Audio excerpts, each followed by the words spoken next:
everybody, and welcome to week 11 of the Waterdhavian Job. I am your DM, Brad, joined today by an idiot, two of the biggest cowards in the world, and Morton.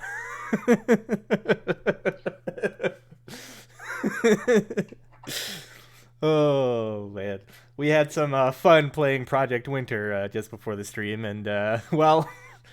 tempers flared at some points, but here we are, ready to hop into the next episode of D&D. And before we get started and get back into the action of what has been happening, we must, of course, do the traditional recap for inspiration. And today, that duty falls to none other than Thor. So, Mr. I have been awake for 27 hours and probably barely remember what had happened last time. Tell us what happened last time on the Waterdhavian Job.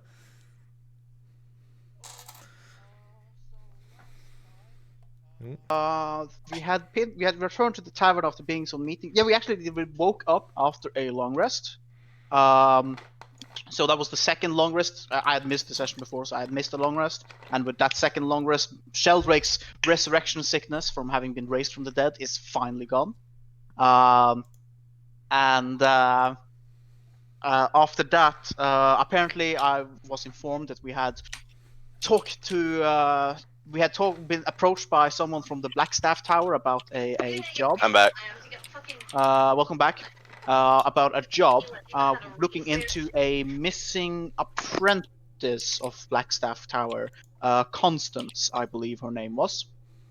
I don't remember the full details of why we went to like a man, but it was a manor house or something we went to, or tower of some kind.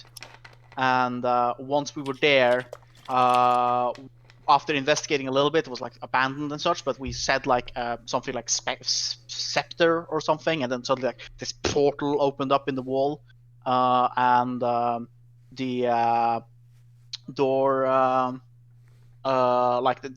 we walked through the door, found ourselves in Mordenkainen's slightly more affordable mansion. Is what I call it. It's a pocket dimension. We don't know who's, or we did figure out kind of who it was, but not fully. The door closed behind us, so we were locked inside. We couldn't open the door again. There was, I knew it was. Oh yeah, there. We walked around, investigated some of the rooms. We found a library, a study, a kitchen, and the dining room. In the kitchen, we found a pair of homunculi, Coriander and Cumin, who told us that they were created by wizards Freyot and Fistania, who were the ones who apparently owned this mansion. But those wizards were gone and had been gone for quite a while. But they currently were having a guest, or had a guest. They weren't sure if she was still there or not. But like a few days ago, a human woman had arrived. Though they didn't know the name of the human. We found a secret stairway that went down into the cellar. Went down there, we investigated, and we found some creepy, wizard laboratory shit. Some undead hands that were immune to being turned by the dead came out of like a jar and attempted to kill us. That was bullshit. My Turn Undead spell. That's literally the monster. I know. I'm just like, I just hate undeads that have ability to turn undead. Let me complain as a cleric. Oh, one of them. Anyway, there's some others ones, but they're higher CR. And then after we had gone into the cellar, we investigated. Yeah, the library. There was some bookshelves that fell over on us. We had to fight books. Then there was some asshole fairy dragons that blinded us, and we just closed the door and said, "Fuck that, we're not dealing with that shit." Then we walked upstairs, and when we had walked upstairs, we found a door. I opened the door, looked in, I saw a bed and somebody inside of it. I closed the door and just knocked, being the polite person that Sheldrake would be. I think that's it. Yes, indeed. So, you can go ahead and mark a point of inspiration for doing the recap. And Yay! we rejoin our players here Um, as yes, Sheldrake barged into what appeared to be a bedroom, saw that there was a figure sleeping in the bed, it seems, left the bedroom, and then sort of knocked loudly on the door. And after a few moments, there's like this sound of like yawning, and you hear a woman's voice from inside, saying like, "Who's there? I don't think I was expecting any visitors." And like you hear the sounds of like footsteps kind of approaching the door. And then after a few moments, it opens, and you see on the other side what appears to be a woman with sort of like long red hair, sort of slightly pointed ears, probably like a half elf, or maybe like a human with like some very small amount of like elven heritage. And they are wearing what appear to be like, okay, not like the fanciest, but sort of like very modest, like kind of like robes. And they have like a staff across their back with like a very simple kind of like gemstone tip to it. And they open the door and then kind of like look at you and just kind of like their eyes are kind of like open, and it's like they don't really know what to say. And then like a few moments later, she's like, "Who are I'll you? I don't." I'll make my most gracious bow. Says like, my apologies for the disturbance, lady. Says, I am Sheldrake. He says, former chamberlain of the von Bourbon estate. Says, these are some of my compatriots. And I guess the one next to me, like right behind me, is like Reginald's like this. The short one is Reginald von Rockenheimen Esquire the Third, and behind her is the most noble and gracious Lady Valerie Cadencia von Bourbon. He says, I will leave the word to my to the lady, and I will like sort of like take a step to the side. I'm gonna go Dricken put says the something thing on. along the lines of "ex lady."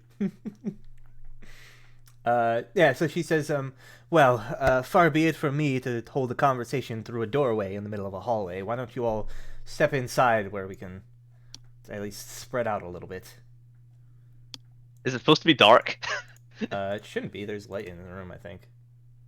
Okay. Yeah, there is light in the room. Maybe it's not. Maybe it's not broadcasting light. Oh, it is definitely It's a giving bit off light. brighter now. Maybe I just had to move it to refresh it for you guys. Yeah, so she like steps aside to like let you all into the bedroom, which Yep. I had already previously described. Funnel in, everyone. Yes.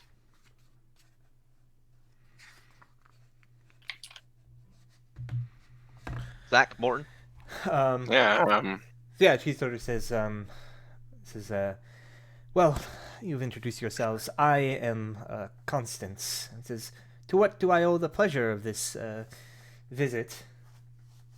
Pleasure to make your acquaintance, Constance. Well, in fact, we were here for you. Vadra Safahar hasn't heard from you for many days. She sent us to investigate. She was fearing that you'd maybe got yourself, looks around, trapped, or lost, or something worse. And she sort of like raises an eyebrow and like chuckles, and she says, well, I have certainly gotten myself trapped in here, although I must say that this place, and she sort of gestures around, is far better resources in here than there were in that stuffy little cabin. So I've been keeping myself busy, and I haven't worried too much about how I'm going to get out of here. I'm sure. Can I just roll insight to like from her introduction, like if she seemed like truthful with her introduction of like her name? Sure. Cool. I mean, she seems I would above roll. board. Yeah. So like she's says like, Yep. oh, you've come for her, and she's like, says, Vadra sent you. Then well, says I am glad to see that there's somebody that has been sent to rescue me, and that they care enough about one such as I. Says I was beginning to think she had forgotten about me. Not quite. And Valeria was saying, it's like, well, do you have any indication of how you were supposed to get out of here? Have you found anything? She sort of just like shakes her head and says, I have not, although I must say I have not really gone through pains to try and escape just yet. There is so much interesting things to study here that, well, I figured I would find my way out once I had taken my fill. And it's not like I'm at need for anything. Those helpful little familiars of hers can prepare meals, and, well, I helped myself to her bedroom, as you can see. And no, Overall, I say, actually, a bit more of a... Standias. She's like nods and says, like, yes, and says, overall, this is actually quite a bit more comfortable than her dingy little cabin was, and I don't even have to make the meals myself. I'm not exactly a great chef, and those homunculi seem to know what they're doing. Well, if it's all the same with you, milady, I think it'd be best if we figure out a way out of here so you can at least report back to your master. She sort of nods and says, of course, and says, you are welcome to peruse the manor and find some means of egress. Says, I nod and I say, is there anyone else here, or is it just you and the homunculi and the cats she and And the the dragon? and the shakes, dragons. shakes her head and says, as far as I can tell, they are the only living creatures that have been left behind. That's interesting. And I'll sort of like look over at Sheldrake, look back and say, as far as I was aware, homunculi were supposed to die once their owner, was dead as well. And I would have thought that maybe Vestandia was still here somewhere, maybe, somehow. she just sort of like shrugs and says, I'm not much of a transmutation specialist myself, and I never really put much research into homunculi or the likes. It's more of a alchemical sort of fascination. She says, if what you say is true, though, and she yet lives, well, she is not within this manor, I can tell you that much. Have you been everywhere in the manor? And she says, well, I've been pretty much everywhere on the first and second floors. I nod and I say, not down to the basement. Says, there's a basement? Yes. Although I don't suggest you go down there, there was a couple dangers, and although we eliminated the most immediate ones, there might be more. She says, I see. Well, I will take due caution then, should I ever decide to visit the basement. Would be wise. And I'll say it's behind one of the bookcases in the reading room downstairs. She says, that explains why I could not find my way down there then. I didn't exactly think to search for any sort of hidden passages in such a place. I see. Well, and I'll sort of like look around. Like, there's a door here, isn't there? There is, yes. Where does this go? And I gesture to the door. And she says, that just leads out to a balcony that looks over the outside. Not much of a view, really, although the colors are somewhat pleasant to look at. You can see down into the arboretum below, though, so I suppose there's at least that element to it. I know, and I say, well, as we're looking around then for the passwords to get out of here, do you wish to accompany us, or will you be hunkering down here? And she says, well, I think things are crowded enough, and as you seem like you're capable folks, I'll make my way to the library to conduct a few more studies. You can find me there when you are ready to leave. Very well. well. Just beware of any of the flying books. He says, we were attacked by them previously. And she says, noted. Says, I was unaware that there were flying books in the library. We'll have to keep an eye out then. Indeed. And we apologize for any mess that might be left behind. She sort of nods and says, I am sure the serving staff will take good care of any such messes. Indeed, it is what we are here for. Or they. We'll meet you there, then. She sort of nods. Alright, well, I guess as she heads off to the library, I guess I'll have a look around this room. Oh, it is truly a shame. Says that we do not have a true expert on the transmutation wizardry to hand us the answers on these finer queries we have. I just sort of grit my teeth. Yeah, so looking around the room, you can see it is an open and airy bedroom with a canopied bed of rich scarlet curtains occupying one corner. There's a jug and a wash bin on top of a chest of drawers, and there was a cat in the chair, but the cat has since vacated the room, so now there's just an empty chair. And then there's a one wall that is just covered with a large painting of a gold dragon perched heroically on a mountaintop. And as you look around the room, I think you all have enough passive perception to notice that on the chest of drawers, sort of next to the wash basin, there is a book that has its pages are like facing you, so you can't see the spine, but you can see the top of the book, and you see it has this sort of embossed image of this sort of stoic and imperious-looking wizard on the cover, which you recognize as the same sort of cover as the book you found in Fistania's Manor, and in fact the same cover that has been on all of the books that have been marked with the special letters. Yep, so I suppose I'll go up to it and check the spine. Okay then. How many letters do you have? R, B, and Y so far. The spine does in fact have a letter that is oddly colored in gold, and it is the letter E. R. Rabbi. Wait, what? No. I was hoping for a W as well for.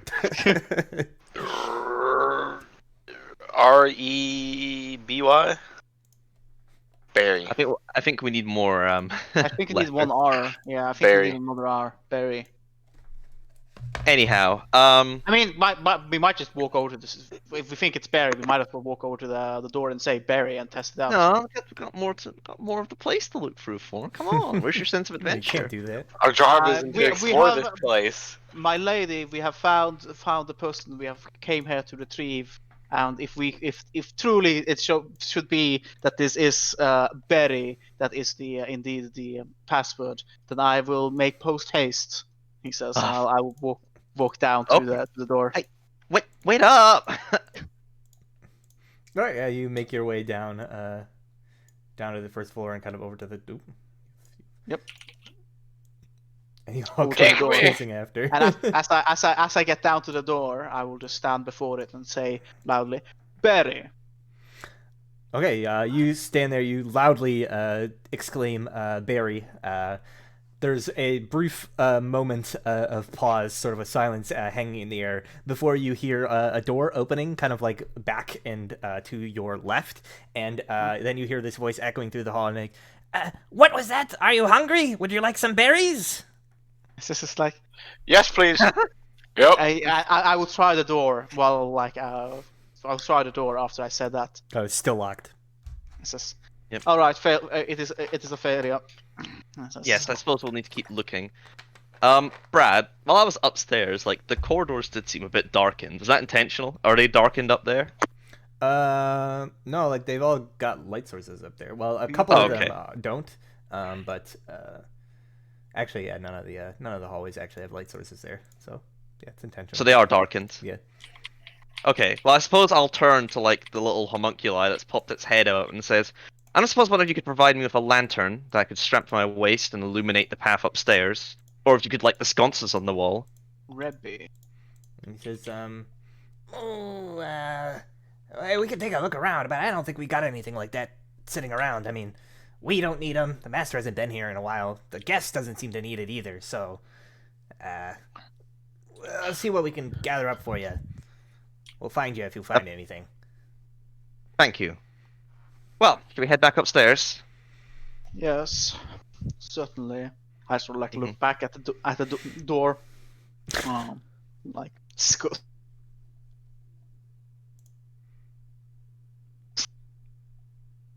You accursed door. How dare you not open? Yerb! Yerb. Alright, so you guys head back upstairs? Yep. Sounds good. Yes. I suppose I'll just might as well check out in the balcony, why not? Sure. Yeah, you Get blinded a little bit, you know. You head out onto the balcony. Ah, it's dark! Someone come and use you your can eyes see that there can see in the are, dark! There's sort of like a dull, like purplish glow outside, and you can see like the miasma that is surrounding the place. Right. Okay. Um, Nothing out here on the balcony though. nope. Yeah. So Step back inside. Close the door behind me. That painting of the dragon on the wall. yeah. Like this I'll like just want to peel back and see if there's anything behind it. Well, it's like mounted Mistress, in a frame. perhaps I should. Oh, it's not Mistress, hanging. Perhaps No, I yeah. should. Yeah, Zach? Perhaps I should open the door and do these things, and not you. Okay, probably a good idea. Yes. Sure. Is The- there the- anything here? It's a window that looks outside. Oh, okay, fair enough.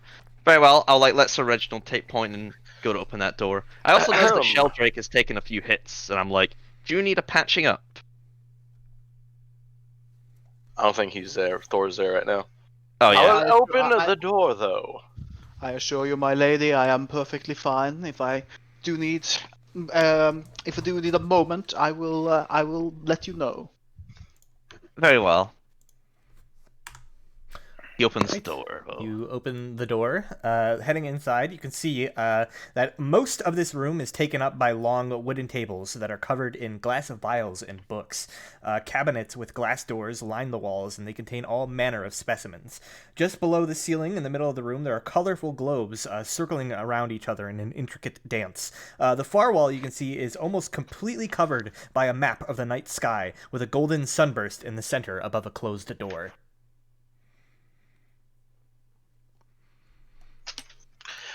I'll take a few steps in. Like, I believe this is also more things upon your realm of expertise, mistress. Yeah, Is looking that- at you can can I see. use religion on that, like the golden symbol? I mean, yeah, you can sort of try to see if there's any like religious symbolism behind it or anything. I step into the room. As you step into the room, you can see the cabinets of themselves, the sort of glass-doored cabinets, are filled with all sorts of what appear to be skulls and bones of like small animals, some actual like stuffed like mounted animals, rocks and minerals. There's dried plants and jars that have like mundane creatures kind of like suspended, floating in liquid. There are also like there's also a cabinet that is just full of measuring devices, glassware, and other scientific apparatus. Then there are spread along the tables. There is yet more sort of like measuring devices, as well as like books that appear to be on subjects of natural science, astronomy, astrology, physiology, and natural philosophy. There is also in the room a mobile blackboard, one of those sort of like rolling blackboards that has a number of complex charts and mathematical formulas drawn on it. Oh, I definitely want to have a look at that. Can I make heads or tails of it? Sheldrake, as far as you just like gazing at this sort of like star map that's on the other side of the wall, you do not see any sort of obvious religious symbolism in it. Okay. It appears to just be sort of like a map of the stars. Oh, interesting. What would I... Yeah, you can make an intelligence check.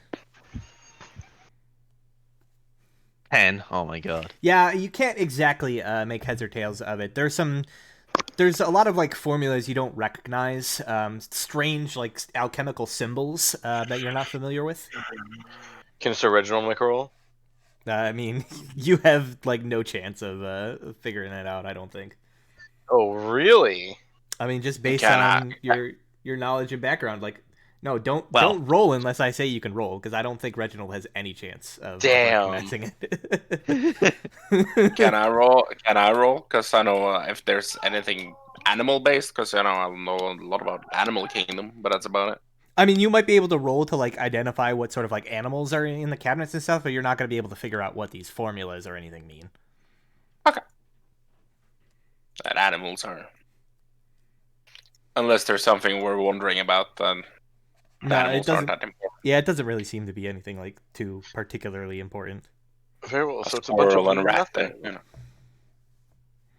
It's a bunch of mystical mumbo jumbo. But there is a lot of stuff in the room, so like it's hard to like pick out if anything's important without taking a while to buckle down and search. Well, Okay. better Any get to books? it then. Any Mordenkainen books? There are quite a So few let's- books like piled up on the tables. Okay, let's have a look and see if any of these have what we're looking for. And I guess I'll start scouring the pile. Sure, make an investigation check. Anyone want to assist me? Sure, I can assist you. Thank you. 15. Okay. With a 15, you spend a few minutes like flipping through all of the books before you eventually find one that was like buried underneath a bunch of other books and some like measuring equipment that does in fact have a profile picture of Mordekainen on the front and a gold emblazoned letter T on its spine. Okay. Now I'm getting somewhere. T. Note that down. Okay. And there's only one way to go in this room, isn't there? There is another door, yes. I open the door. Birthday. Good work.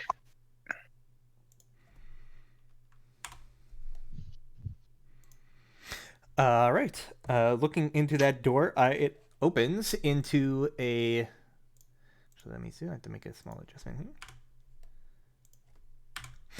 It opens into a dark open space, and as soon as you step inside, you see there is a view up above that looks like the starry firmament of the night sky. There are 5 telescopes mounted on bronze plates, pointing towards constellations up above. In the middle of the space, there's a 1-foot diameter sphere of clear crystal sitting in a circular brass stand.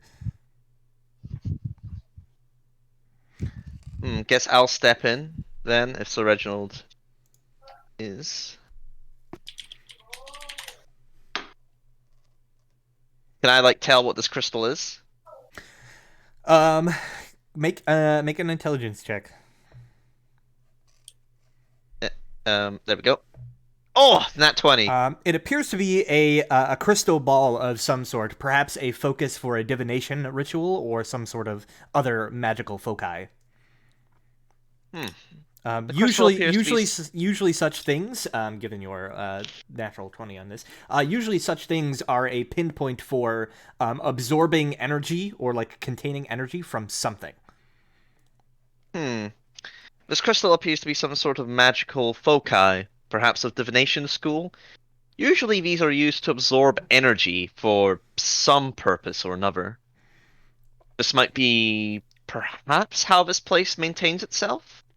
You will also note that the floor of this room, actually, as you like step inside, kind of feels somewhat like springy beneath your feet. And looking down, you can see that it actually seems to have taken on the image and consistency of like grass on a hill.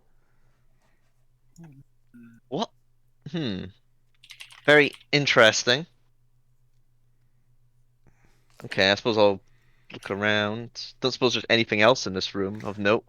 Other than the fact that like there's like these 5 telescopes just sort of like arrayed around the room, sitting on like bronze like pedestals essentially. All of them seem to just be like pointed randomly into the stars that you can see basically up above. You notice that like as you're like exploring around the room seems to expand. Like you run into points where basically like you just can't. It looks like the room keeps going, like there's a horizon far away, but like you hit up against some sort of like invisible wall. It's obvious like this entire room has been like masked in some sort of illusion to like look as though you're like looking out upon this like vast starscape. But the room itself is probably only about like 15 feet by 20 feet. Yeah. I suppose I'll like look through these telescopes then. Yeah, looking through the telescope, you can see it actually provides like a magnified view of what appear to be like clusters of stars in the sky. Are these like constellations, given what was in the previous room, ones that I'd recognize from our world? Perhaps, yeah, if you took time to study them. It's probably a pretty good guess that they're probably coinciding in that sort of manner. You notice that as you're sort of like looking through the telescope, it does seem to be able to like swivel like back and forth and be like adjusted in some manner. But the telescope itself seems to be securely mounted to like the tripod that it's standing on, and the tripod itself seems to be like welded or bolted to the metal plate, so you cannot actually physically move the telescope from where it is. You can just adjust the actual like directions that it's facing. Yeah, I suppose Valerie would say it's like, I mean, since we've scoured pretty much the whole manor by this point, maybe the last clue is something to do with these telescopes and the stars in the sky that they're looking at. What do you all think? Where's Sheldrake? While you were investigating, I would have after you found the letter, I headed down. Like I would be heading downstairs again. All right, Just what are went you, away. No one saw him. what are you doing downstairs? I'm gonna walk over to the door, Okay. put my hand on the door, and I'm gonna say betray and try and open. Nothing. What? You're going to betray us? Oh no! Door slams. This is just like, So it's not working. You didn't deny it.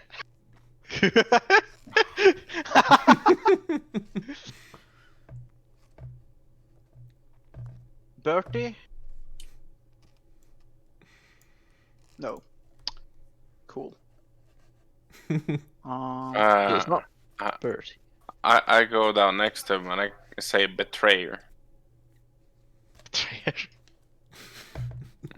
It's like, We might miss some letters. oh no, they're fighting amongst each other. Ah! It could be like it's. Or you could stop trying to randomly guess at the word and just find the rest of the letters. No, solve it. The whole point of a mystery novel is that you have to find it out before you have all the clues. Mm-hmm. Yes. Oh my god. Yeah, so you see those two like wander off, like probably come back like a few minutes later. I guess in the meantime, Valerie, what are you and Sir Reginald up to in this sort of star room? There's not Right. much I can really do in here. I suppose what I'll do is I'll like see if I can match up the constellations that are like, being displayed in the telescopes with the ones I can find in the book. Maybe their names will give us a clue of what they're called. Can you make an investigation check? Would Sir Reginald be giving me an assistance? Sure. I don't really know what he's doing to assist, but okay. Well, maybe it's like, he's just kind of holding the books and referring them to me when I ask him and shit like that. Arroway. So Sheldrake and Bassick come back during the time of you like kind of like walking back and forth between like the books in the one room and kind of looking at the stars in the other. And you notice that the star map that is sort of painted on the wall above the entrance to the room does seem to like coincide somewhat with the patterns and constellations of the stars broadcast in the illusionary planetarium. But the star map itself, most of the stars seem to be represented by like small like dots or circles. But there are 5 that are more prominently rendered as blazing silver suns as compared to the rest. Ah. Okay. And what constellations do these silver suns give me then? Well, they're just individual stars. They're not like constellations. Right, okay. Do these stars have names in the books? No, there's not a book. There's just a big sort of star map above the entrance to the planetarium room, like before you come inside. Right, Do- well, I'll sort of point that out, and I'll say it's like, anyone have any ideas? Do anyone know the name of these stars? Astrology was never really my strong suit.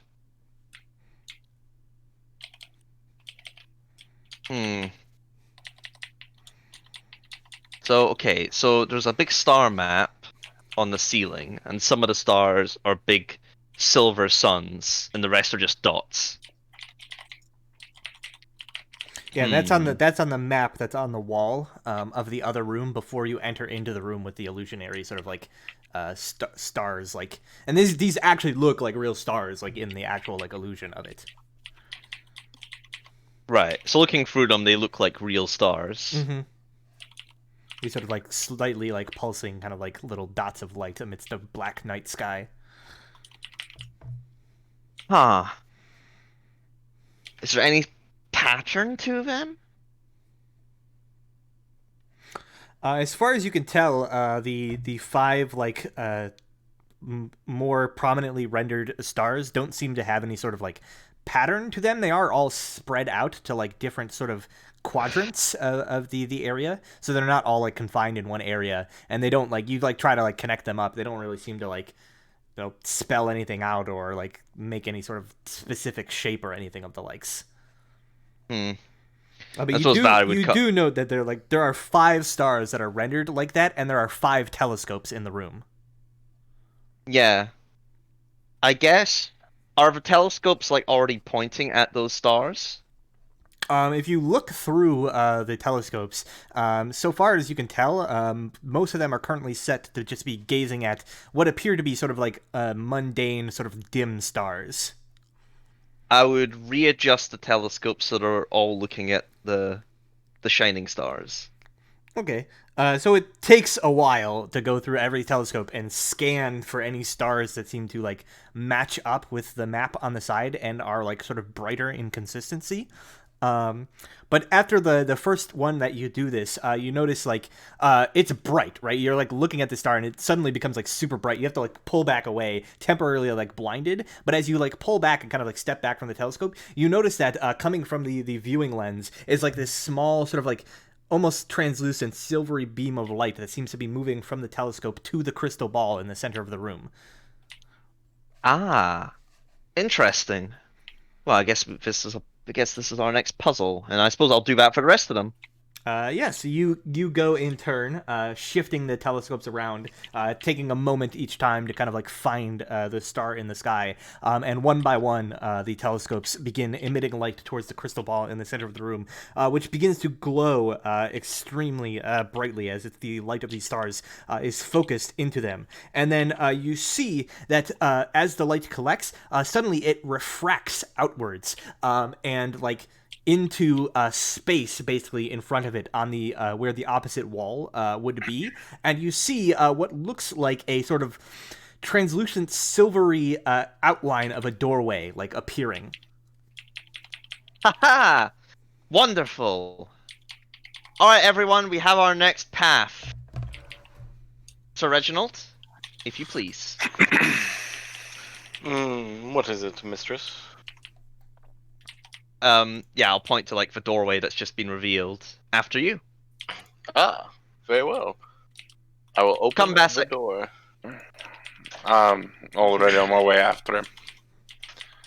Yeah, so you step up here and like in the room, this basically just looks like floating in the middle of space. There's like a silvery kind of like outline of a door. You put your hands forward and it just feels like a wall. And you like push in, it doesn't really have any resistance. You spend a moment to basically like, you know, there must be something here. You spend a moment and eventually realize that the door seems to be able to like slide over.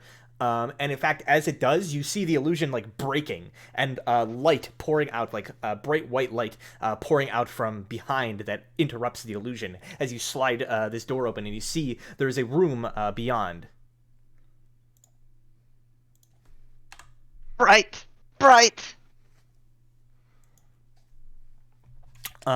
Stepping inside, you see a narrow but lengthy room that is bare except for a bookshelf against the far wall that seems to be covered in chains. There is a plain wooden bench and a reading desk built into the shelves.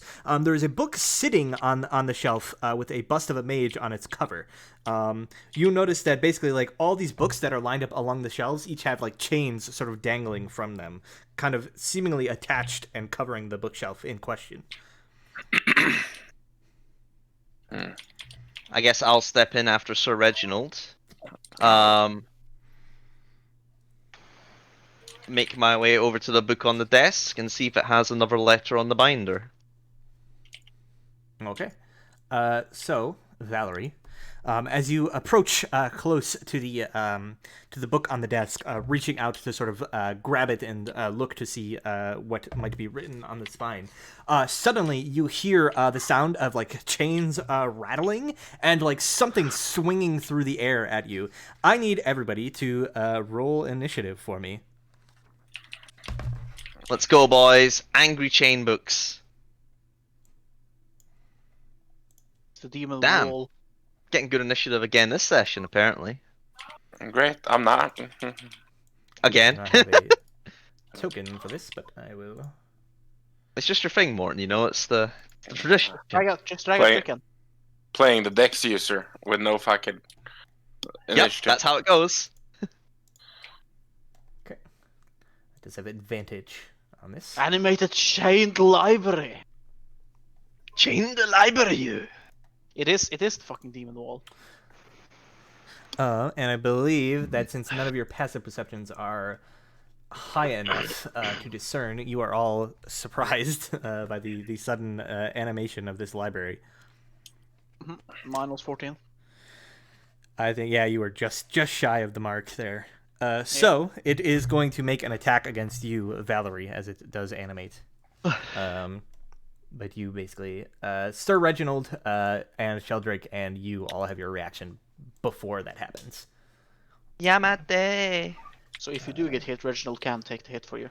So Yes! you see books bound in iron covers, wrapped with chains that are attached to the library, suddenly fly out into the room towards you and like slam at you.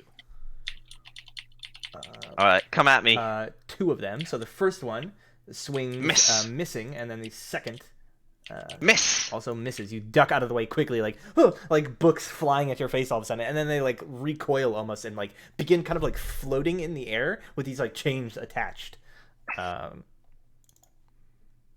Bessic, you get your reaction, and then Valerie, it is your turn. Throw. Shit, it's in melee range. Ah! Shocking grasp. And it basically takes up this whole like northern wall. I do not have shocking grasp. I have mending and ice bolt. I disengage. Okay. Sir Reginald Bassick, you guys got this right. Indeed. And Sure we do. if that is all, Yep. Sir Reginald, I'm the a bookshelf reckless is attacking you. I'm a reckless it. Okay. Sir Reginald no like books. Book's evil. He speaks normally. But I know. He's not Hulk. 16 A 16 will hit. for 7 damage because I still had the +1. Okay. Yeah, so it's a 17 actually, yeah. 7 points of damage. You slam into the bookshelf. It does seem to be pretty like sturdy. Your hammer like deals some damage, but it does seem to be like pretty like sturdy. You don't like shatter it like you would a normal bookshelf. It's made of oak. I mean, it's Or made of mahogany. iron. Mahogany. Mahogany. Toll the Dead. Sheldrake, Toll the Dead. How wise is the book? Not very. I Not mean, how very. wise? No voice crack. 9. Why? Damage. Shut up, Morton. Nice. All right. The library then is going to make 2 attacks. One, it lashes out at Sir Reginald in retaliation. The other, this chain stretches out across the room and tries to slam into Sheldrake. Why? Forward. So, Sir Reginald, against you, it has I advantage. hate you, Morton. A 23 to hit. You take 5 points of bludgeoning damage, and the chain, as it like slams into you, the book sort of like wraps around you, and suddenly you find yourself bound in the chains, and you are grappled. Then against Sheldrake, no advantage. Straight roll, an 18. Hits. You take 6 points of bludgeoning damage, and you are similarly like wrapped in chains and grappled. And then you see, as these books are like restraining you and the chains are like wrapping you up, 2 other books sort of begin to like float off of the shelf, like menacingly, kind of flying up above. And then it is Bassic's turn. What the book club we're at now? I'm gonna start hitting the book that's wrapped around the Sheldrake. Trying to like break the chain or whatever. Yeah. Yeah, you can make an attack against the chain. Yeah, I'm just checking something else here.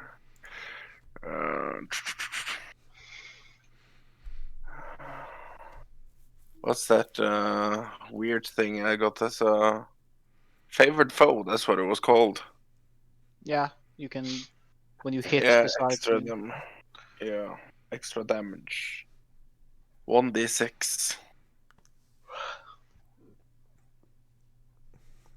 1d4 first. Okay. It's D4, yeah, if you're talking about the free one. Yeah, yeah. And And yeah. you choose to use it when you hit. Yeah. 15 is not enough to hit the chain, but a 25 hits the chain. But as you do so with your short sword, you notice that it almost seems as though you are basically just like hitting something solid. Whatever metal these are made of, your short sword does not seem to be able to damage it in any way. It's the magic. Ah, good thing I have that +1. So it doesn't damage it at all, or does it? You dealt no damage to the chain. I kind of look over at Valerie and go like, nothing I do hurts these things. Oh no. Yeah. Would you like to move at all or anything? I do take an attack of opportunity from the one around the Sheldrake, don't I? Well, it's currently like grabbed around him, but you see there are Okay. two more kind of like floating near the library. You're not quite sure. Like, obviously it hit Sheldrake, so it's in range to like hit you. So you probably would provoke an attack leaving the room. I'm gonna go for it. I'm jumping out this way. Okay. It does in fact, as you go to like exit out the room, as you're leaping through like the exit doorway, a book kind of like lashes towards you from behind, but misses. You instinctively sense it and duck out of the way. Nice. Valerie, I skipped you. Sorry, Valerie. You are up. I'll here we go. I'll step in. Frostbile. Holy shit, I rolled an 8. And a hit at the same time. 22 does hit. The frost slams into the bookcase, sort of chilling the metal. Yep. And then I will I'll get attack. Maybe I'll stay put then. Yeah, I'll stay put. Okay. Gonna stand my ground. Sir Reginald. I'm going to rage with my bonus, Okay. and then I'm going to reckless attack the bookshelf again. Can I can't move, can I? No, you are currently grappled by the chains. Yeah. I'm going to attack it for 19. 20 technically. A 19. For will hit. 11. 11 points of bludgeoning damage. No, actually, it's 13, right? Because you're raging now. Ah, correct, yes. 13 points of bludgeoning damage. And then it is Sheldrake's turn. All right. Let us try and get this. Yeah, let's try and finish it off. Hopefully, maybe. Who knows? Hard to tell. We don't have a token we're looking at. It's not wise. It's not very wise. No, it's not. Just an animated construct. Yeah, so you cast this spell. This dolorous tone rings out through the room, and for a moment, like nothing really seems to happen, and then you feel the chains around you kind of begin to like loosen, and suddenly they just sort of like unwrap around you, retracting back into the bookshelf. The same with you, Reginald. They sort of like retract back into the bookshelf, and basically all of the four of them begin to retract back, but you notice that one of them, as it's sort of retracting back, the chain seems to like sort of fracture and break, and the book itself, with a length of chain, clatters to the ground on the floor in front of the library. But the rest of them just sort of pull back into the bookshelf and seem to be no longer moving. Call through to. Oh wait, we're still in initiative. Nope, you have successfully defeated the chained library. Okay. I'll call back through to Bassie and it's like, okay, I think it's dealt with. I suppose I'll step up to the book that fell on the ground and pick it up. Yeah, so you can, stepping over to the book, you can see it still has a length of chain attached to it. And the book itself appears to be entitled Martial Attack Techniques. It has like a picture of somebody sort of like wielding like a shield and a flail on the cover, sort of like in mid-combat swing. And as you pick it up, you feel this sort of like dull tingling sensation on the back of your neck. And your like sort of the hairs on your arms kind of begin to rise. This book appears to. I take it's the Hum of Magic, isn't it? Yes. This book appears to be enchanted.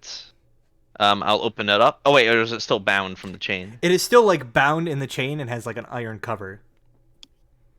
Okay. I suppose I'll like hold the book over so Reginald's like, I don't suppose you can break this open, without damaging the book, of course.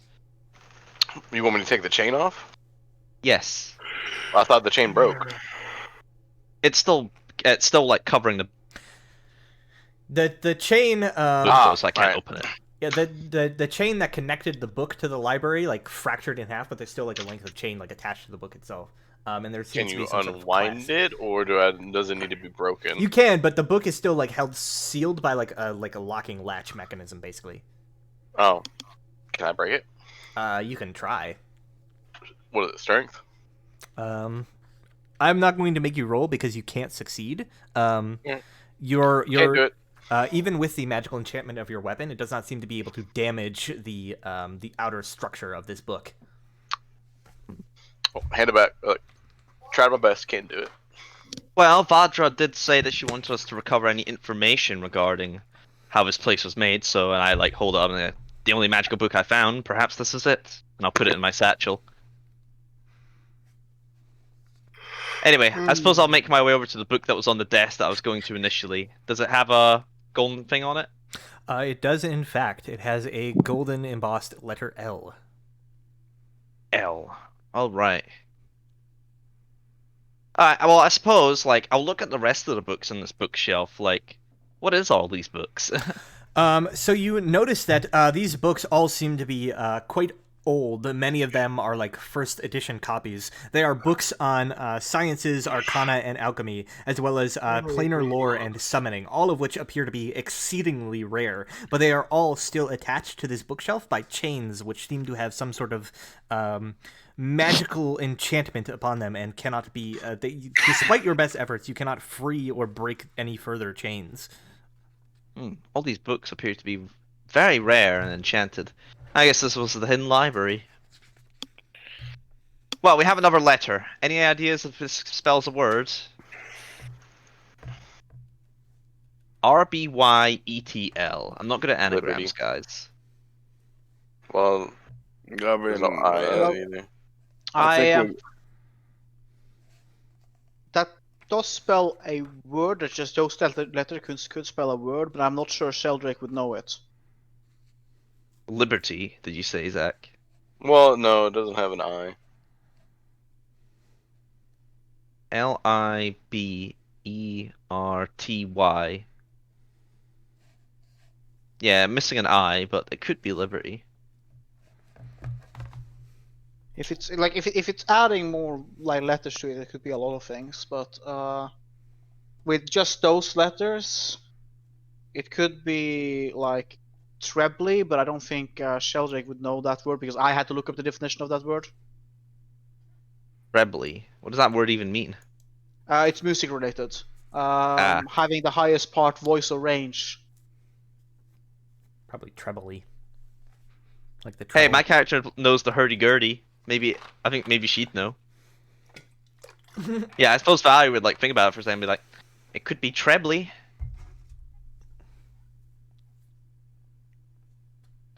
Although I suppose that'd be a bit of a punt. Hmm.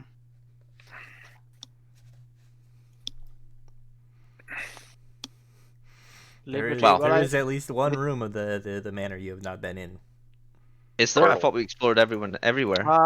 there is one room. Yes, there is. There is the pantry, and like we haven't, like if there is a book in the kitchen, we haven't looked there. What were you saying, Zach? Nah, I'm just making up words. Oh, okay. Alright, well, I suppose if the kitchen's the only place left that we haven't looked at in detail, perhaps that should be our next stop.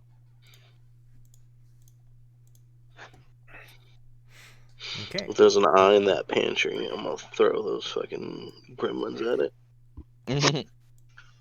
As we're walking down and walking past the main door, I'll just go up to the door and say liberty as I walk by.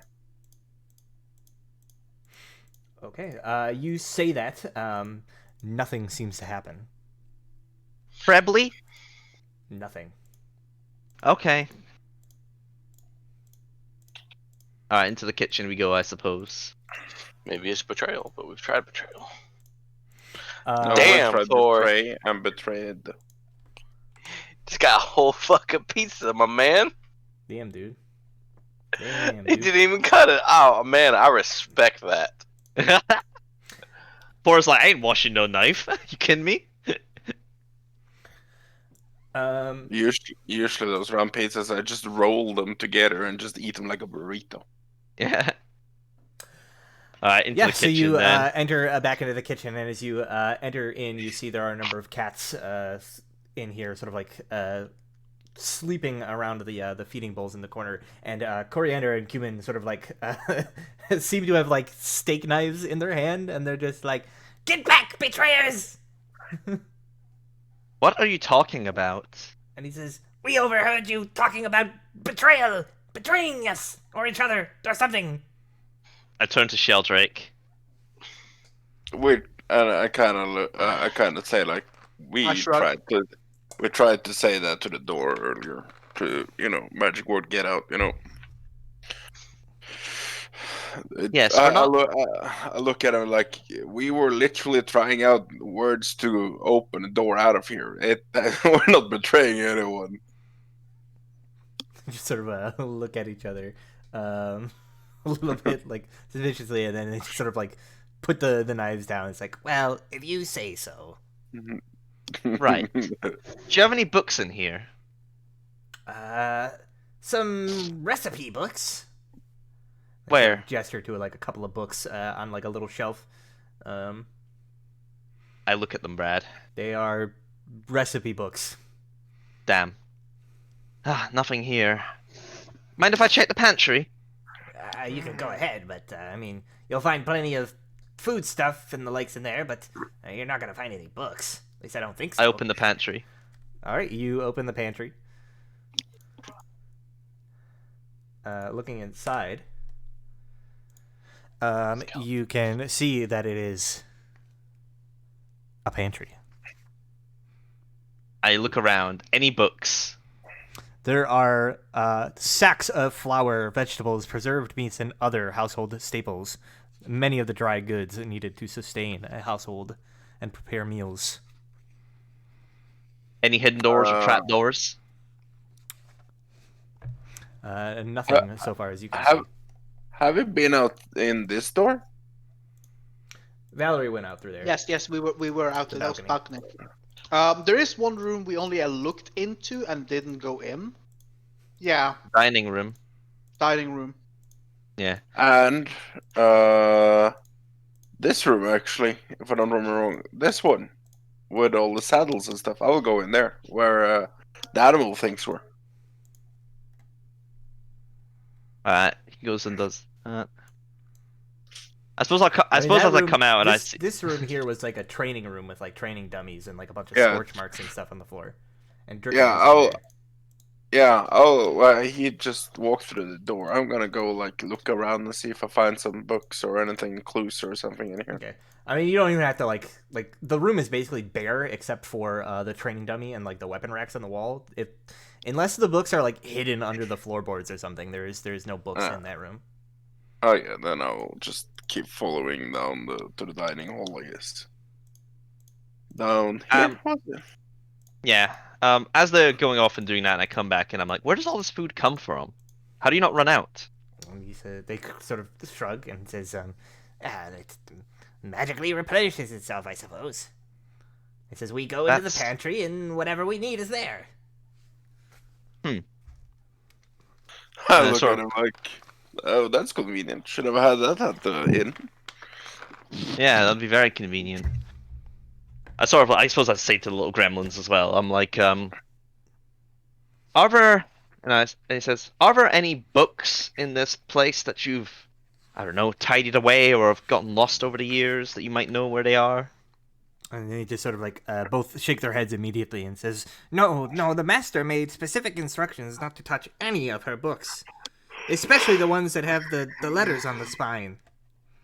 The golden letters? And they sort of nod. Do you know where any might be? And they just sort of shake their heads. Of course. Very well. I guess we'll step into the dining room then. Okay, so there are two doors, basically one from the kitchen, which Reginald is by, and one from the hallway where Bassick is. Yep, I suppose we'll step in from the kitchen. Yeah, so looking in once more, I'll describe what you see in the room.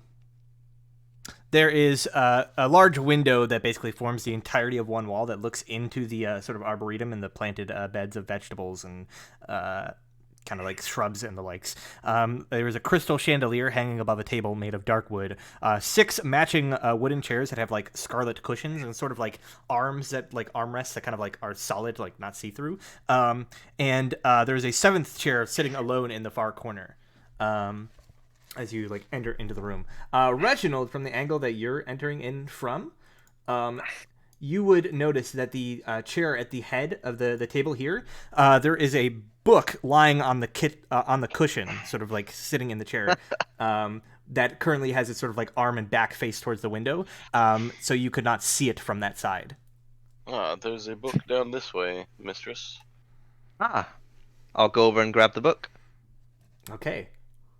It is on this end of the table here. Right. All right, so you go running over, reaching down to grab the book, and as you put your hands on the book, you notice it like seems to sort of like peel back, like almost like it's recoiling, like getting further away from you. And then you notice the back of the chair suddenly like splits open with this sort of like drool coming off of jagged wooden spikes, which suddenly become teeth. Fine, it wasn't me that fucking touched that mimic first. Fuck's sake. It's a fucking mimic chair. Are you fucking for real, Brad? Everybody roll initiative. There are 6 chairs around this table, and then a random 7th one piled into the corner. Valerie lets out a scream. I saw that coming. So did I, technically. Oh, look at all the nice initiatives. Very nice. I rolled fucking 3 twice. I know I can twice. Somewhere. There it is. Oh. You okay, Morton? I rolled the highest initiative. Hey, that's what you wanted, isn't it? Not like this.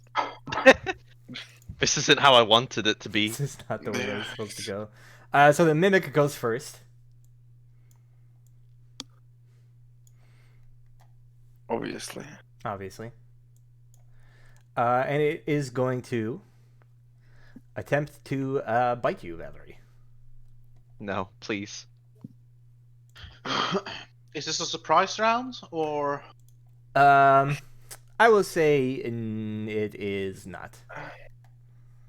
I mean, there's always something that was a bite us, isn't there, Roops? I think some of you had like suspicions in the back of your mind, right? Like Valerie was the only one that would have probably been surprised by this. Yeah, like I was. If I wasn't eating pizza, I would have shouted out for James to stop. So God it damn it, rolled, the pizza's gonna get me killed. It was accidentally hidden, but it rolled a 20. to hit you, which I believe hits. Oh no! And It's then roll a 20, not on a 20. it rolled max damage. What the fuck? You take 11 piercing damage and 7 acid damage. So a total of 18 Well, I'm points down, of damage. boys. I'm down. So you just see, like, she reaches down to this chair, and the back of the chair suddenly opens, snapping down on her arm, and just, like, gouging, like, long tears along her arm, blood, like, spilling out onto the floor. She screams and just, like, collapses limp amongst the floor. Her arm's still sort of, like, held in the mimic's mouth. Bathik. Oh, boy. Okay, I run in here, kind of like bounce up on the table, bounce over here, and put my hand down. Just give me a second. Reginald, I think it's time to rage if you have I enough. do. How the fuck do you? After I roll my death save, I'm just gonna grab some water. Oh, fuck. It's been a while since I've been over. Are we gonna use cure wounds? Is that it? No, I was trying to, like, this sheet is different and it pisses me sometimes. What Oh, are you trying to do? There we go. that. Okay. Thank you. Cure wounds. Thank you, Morton. So you are No worries. you are alive. Your arm is currently like inside of this mimic's mouth, and it looks to be like starting to chew. There's like an extreme pain as this like mimic is still sort of like chewing on your arm. You are like lying on the ground with your arm like up and stuck in it. But it is then your turn. I heard it 2-4. Yeah, but we all did. that's what wasn't what I was doing at that moment. I was trying to find the spells in the book. You're asking what I was doing. I was like, that's not it. All right, Yes, am I grappled, Brad? You are, and you are also prone, so you cannot stand What up. does it take? What does it take to not be grappled? Well, you can try to make a, you could try to make an escape check, so either athletics or acrobatics. However, due to the mimic's sort of sticky, adhesive nature, you have disadvantage. Bruh. Okay. My melee capabilities is a D4 dagger, guys. So I guess I'm gonna try and get out of this. Yes. Alright. So, acrobatics or athletics? Well, give me a second here. Would armor of magical strength help me? It says I can spend a charge to gain my intelligence modifier to a strength check, but this is an athletics check, but it comes off of strength. Does it say like strength check specifically, or does it say like ability check, strength ability check? It just says strength check or a strength saving throw. Okay. So I guess technically it wouldn't apply because a strength check is different than a strength ability check. Right. It seems So- weird though. It's like I don't see why it wouldn't like apply. It might just be like a mistyping or something like that. Because I think it would, like, right? Like, as your armor is making you stronger, it makes sense you'd be better at like an athletics test or something like that. Well, do you want to rule it that way? I mean, yeah, because it would be like the same for you, right? Like, because you're not proficient, so like it would basically just be a strength check. So Okay, cool. Well, I'll spend a charge then and make basically an intelligence check, which is a strength check, at disadvantage. Here we go. Should I spend my inspiration to just make it a normal roll?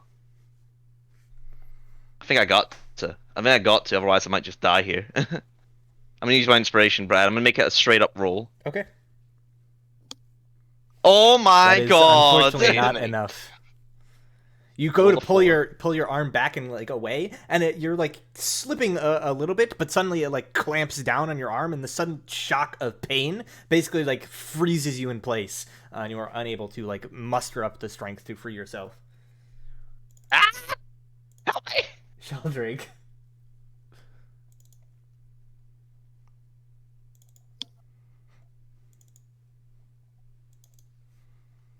Wordlessly just walks into the room.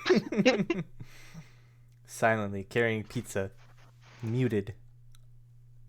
and unable to be heard Mm-hmm. because he is muted. I'm muted on Discord, right? Yes. Okay, I can just make it there, but I'm afraid I will be blocking Reginald's. I mean, you can't ability. stand there because Basic is standing there. Oh, Basic is standing there. I thought Yeah. Basic is standing there. No, he's No. there Oh. Why is he dead? because he's there. Roll the bones. I'm standing here. On my screen, you're standing on top of the table. So I thought you No, left on top of the table. Well, your No, screen's no, broken oh. for. Yeah.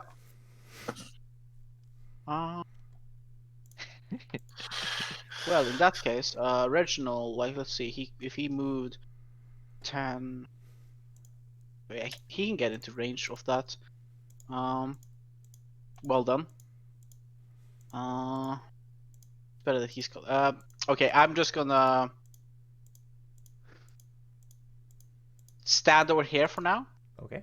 and cast a good old. Guiding bolt. Toll the Dead on the creature. All right. Let me just double check something here.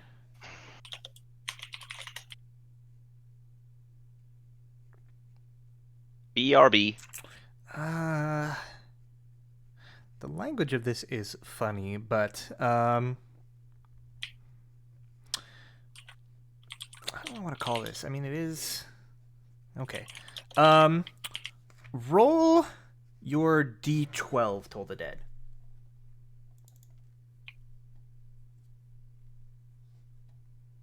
Okay. Is it damaged? Right, 12 points of damage. It may or may not be. Huh. Well, I'm not gonna complain. That's me. All right, Sir Reginald. I'm gonna climb up on the table as long as it doesn't attack me. The table is a mimic too. I am going Everything's to a mimic. rage, His entire manner is just a mimic. and then I am going to. I mean, in a way, suppose, yeah. 22 does hit. For 9 damage. 9 points of damage. As I'm you back. Is Sir Reginald angry? Slam your hammer into the mimic. You Alright. hit it hard for 9 points of damage, and then your hammerhead gets stuck to it. And then, if that is everything, the mimic on its turn is going to continue biting down on Valerie's arm. Doing so with advantage because she is grappled. I'm gonna Help reduce me. it by D10 minus 2. Oh my god. Are you kidding me? It crit me again? It didn't It crit didn't you crit the you. first time. It just rolled a total of 20. Oh, sorry, that was supposed to be a plus 2. Okay. So- 12. 12. 12. So you 12 take total. 13, 20, 26 minus 12. So then you take a total of 14. 14. Down again, boys. Makes you But down. luckily not You're dead. dead. How Would would that it have like killed if- you? It wouldn't have. Yeah, I wouldn't have done enough. I have 20 max HP. I was at 9. And then it is Basic's turn. I guess I just have to, keep going. I mean, This is let me die. Is this what it's like Please. being Alquill? Yes. Yes. Alquill can usually take a bit more than you, though. Okay. Valerie, at this point, you are just like in excruciating pain as you keep getting like your arm just like chomped down and torn into, and then somebody keeps getting you back up and conscious to relive the experience again. I know I haven't had a short rest to recover my channel divinity. Fuck. Oh, Christ. Alright, it's my turn again, right? Mm-hmm. Right. Still prone, still grappling. I'm going to cast Sanctuary on myself. Okay. Let's see. Who targets one creature with an attack or a harmful spell. On a failed save, the creature must choose a new target. That looks like it would work with this, right? Yeah, it has to make a wisdom save to try to bite you again, basically. And if it fails, it has to go against somebody else. Right. Oh, fuck. Alright, I cast Sanctuary on myself. Okay. Can I stand up? No, you have No, no 'cause I have- speed because you're grappled. Shit. Um, Then it's Sheldrake's turn. I guess like I press a button on my armor and like a force field appears around me. Sure. okay. Fuck it. Last spell slot. Oh boy. Guiding bolt. I'm going to use my inspiration for this. Okay. Guiding bolt inspiration works every time. Come on. He wouldn't have gone into melee range if he was casting Guiding Bolt. Oh yeah, sorry. 24 is a hit. All right, as you grab your hand out of the chair, this necrotic energy pulses from it, and you notice like the thin veneer of the chair begins to crumble away as like the entirety of it like begins to lose its essence and its form, and eventually like your hand is stuck for a while, but then the creature just slowly, as these like shockwaves of necrotic energy arc through it, it screams out in pain, releasing Valerie's arm from within, and it sort of like coils around furiously as it begins to devolve into this sort of like amorphous, like ooze-like blob that kind of spreads out along the floor, with the book sort of like just resting on top of it. It is dead.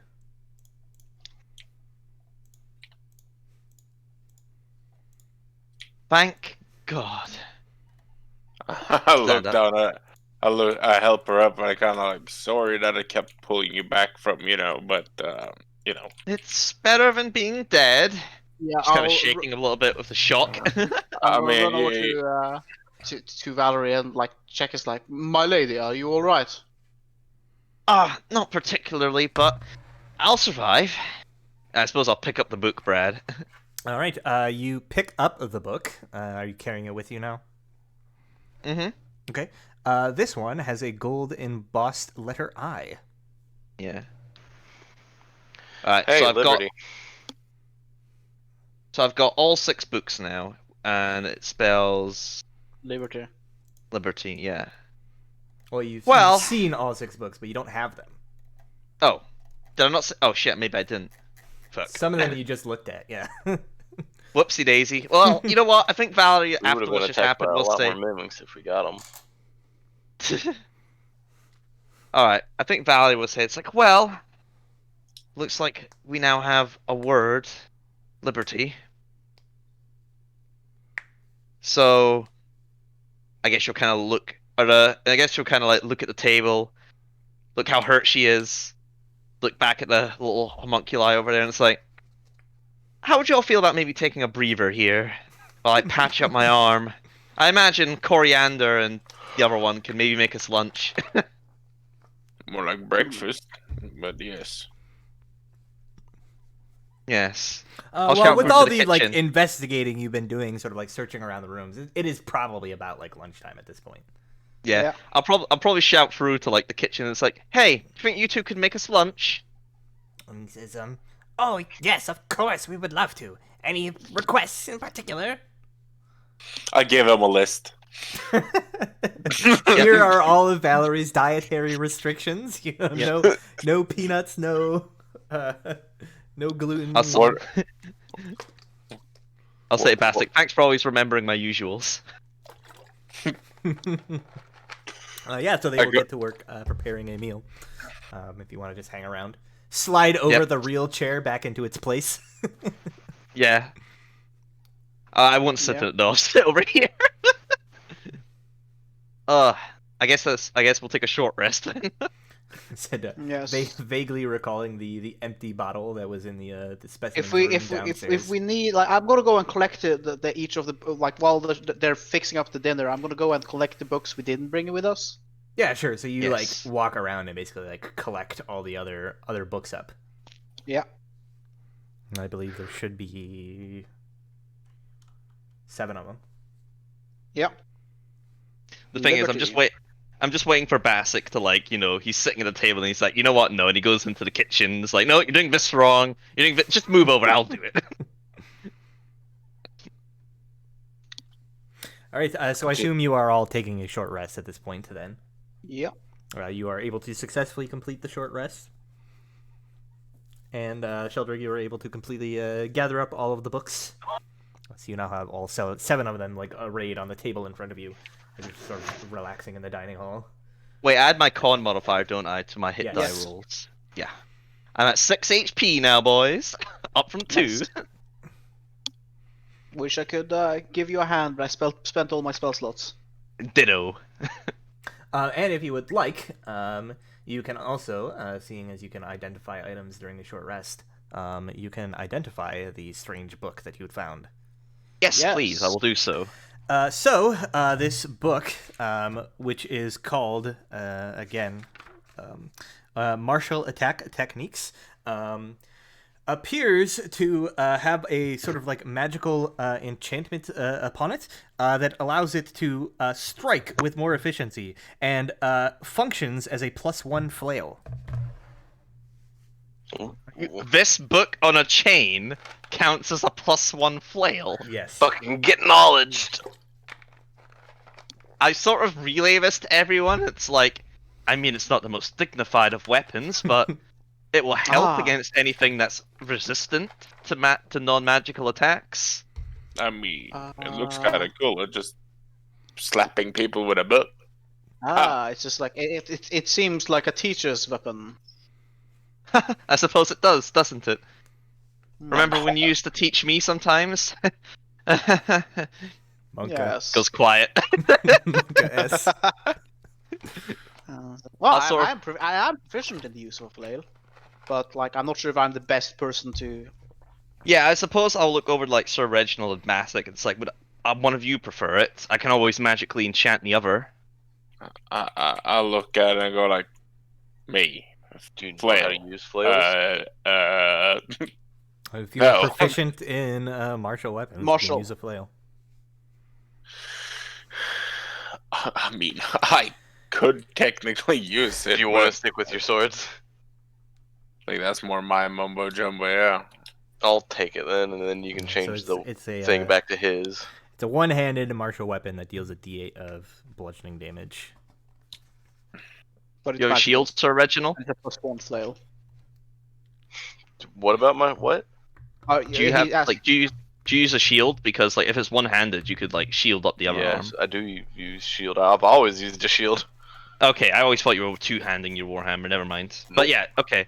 So you now have the book flail, and I suppose what that means is, let's see, how does this work again? I think it's a long rest at the end of a long rest. Hmm? Whenever you finish a long rest, Oh, yeah, yeah. okay.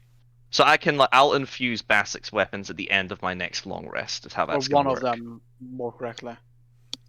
Unless you are going to spend 2 slots on both of his.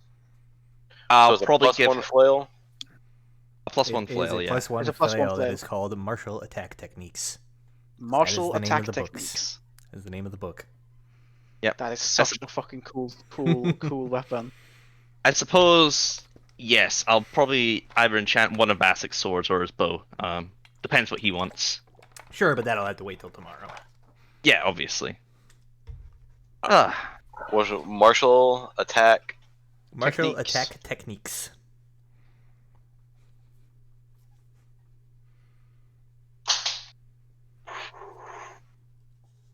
The Book of Weeaboo Fighting. Oh yeah, crits immediately. Breaks that mimic table. Breaks the normal table.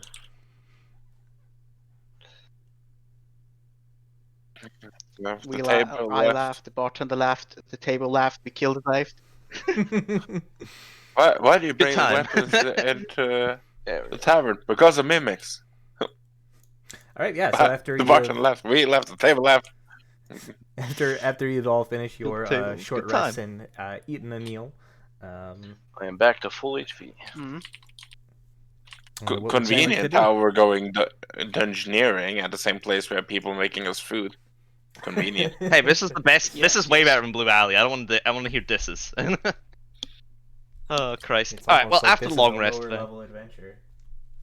After yeah, so after the long rest and Sheldrake's got all the books, I suppose, make our way to the door, shall we? Sure thing. Yeah, you can make your way over the door. It's not very far. All right. Should we get Should we get like Lady Constance first, or should we just try and see if it works? Let's check that it works first. I step up to the door, Brad. Liberty. Okay. You step up to the door and exclaim loudly, "Liberty," and nothing happens. But this is when you notice that next to the door there is an empty shelf. Of course. Is it just enough to fit the 6 books spelling liberty? Seven. 7 books spelling liberty? It looks to be about the right size to contain 7 books.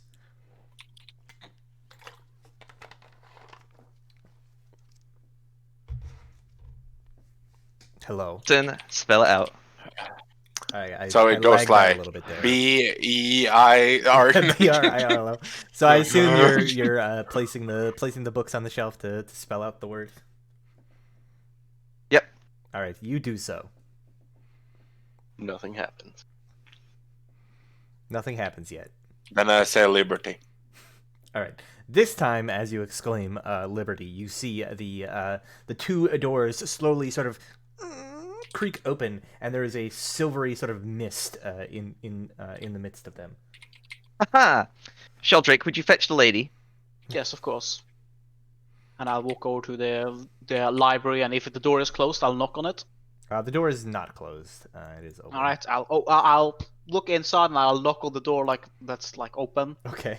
You see she sort of peers out from behind a bookshelf in the corner and says, yes, what is it? And you see she's sort of got a book in her hand, kind of. We have unlocked the exit. And she sort of closes the book up and says, excellent, excellent. Well, simply convey upon me the means to do so, and I shall be free to exit this place when I wish. There is a set of books, 7 of them. Each of them have a particular cover. And it says on the back of the cover there is a gold letter. Putting the 7 together, they spell liberty, and you can put them on the shelf next to the doorway and say liberty. It will unlock the doorway. She sort of nods and says, excellent. It says, I thank you for this assistance, and you can send word along to my master that I shall be in contact with her again in a number of days once I've cleaned this place up a little bit and done a little bit more research for myself. Very well. It says, as you wish, Lady Constance. She sort of looks around and she's like, I must say though, this library looks as though a tornado torn through it. There are books everywhere. It says, well, yes, we did our best, as good a job we could cleaning, but as I said, a lot of the books came to life and started attacking us. Yeah, you're saying that she picks up one that's got a crushed in, bent spine. Yeah. And you have the one that's still stuck to the wall with an arrow. Wall, yeah. Walk away, just walk away. I'll just walk away. Just walk away. And it says, Lady Constance have delivered upon a message for us to bring to the Black Staff Academy. She will remain here to study some more. Now that you know how to get out, she will send a message upon her earliest convenience. Well, I suppose that will have to do then. Let's be off. Yes, indeed. Just leave this All right. dreadful place. Not that bad. And I step through the mist. Yeah, I would have just walked through the mist myself. All right. Once more, you traverse the mist with this sort of strange, sort of swooshing sound effect. And you all find yourself stepping out into the small sort of Asylum. Little library room of the yeah. You step into the undead asylum, and you're now in a completely different game. You step into the small sort of library study room in the small manor, where you originally entered from. And you see the book still sort of like sitting there on the table where you left it. Everything as it was. Does the door close behind us, or does it stay open this time? It stays open for a few moments and then disappears. Well, at least we know the word to get back in if we need. Yes. I say the word scepter and see if it opens again. Yep, it does. Okay. Excellent. Just Liberty. making sure. Yep. Very well. Okay, let's make our way back to the city then. I think we need to pay a visit to Blackstaff. Yes, let's go to Blackstaff Academy. Very well. So you begin to make your way back to the city. It's been you spent quite a bit of time inside the manor, just sort of searching around everything. So it's sort of like later, a little bit past noon at this point in time. Traveling back to the city, I believe it's basically like I said, it was like an hour and a half or so. So traveling back to the city, about an hour and a half. You reach the north gate. They sort of wave you through. No sort of like tax or anything like that. No like real heavy inspection. And then, My residency permit ready to go. Yeah. So you begin to make your way down through to the town, taking another probably like couple of.